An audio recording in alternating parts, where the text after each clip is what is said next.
রোহিঙ্গা পুনর্বাসনে চীন বড় ভূমিকা রাখবে বলে আশা প্রকাশ করেছেন জামায়াতে ইসলামের আমির ডাক্তার শফিকুর রহমান। রাজধানীর মগবাজারে দলের কেন্দ্রীয় কার্যালয়ে চীনা রাষ্ট্রদূত ইয়াও ওয়েনের সাথে সৌজন্য সাক্ষাৎ শেষে সাংবাদিকদের কথা জানান তিনি। ডাক্তার শফিকুর রহমান বলেন, চীন ও বাংলাদেশের স্বার্থ সংশ্লিষ্ট বিষয়ে আলোচনা হয়েছে। তারা বাংলাদেশের উন্নয়নে কাজে ধারাবাহিকতা বজায় রাখার আশ্বাস দিয়েছেন। 1 ঘণ্টার বৈঠকে দুই দেশের জনগণের সম্পর্ক উন্নয়নে কাজ করা হবে বলেও জানান তিনি। এই সময় চীনা রাষ্ট্রদূত বলেন, অন্তর্বর্তী সরকারের সময়সীমা বাংলাদেশের অভ্যন্তরীণ বিষয়, তবে বিনিয়োগ ইস্যুতে বাংলাদেশের পাশে থাকবে চীন।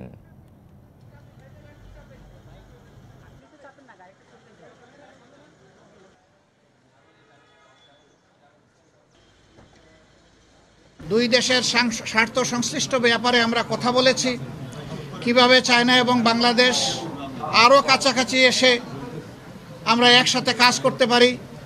আমাদের শিক্ষা, সংস্কৃতি, ডেভেলপমেন্ট এই সব ক্ষেত্রেই আমরা একসাথে এগিয়ে যেতে পারি, সেই বিষয়গুলো আলোচনা হয়েছে।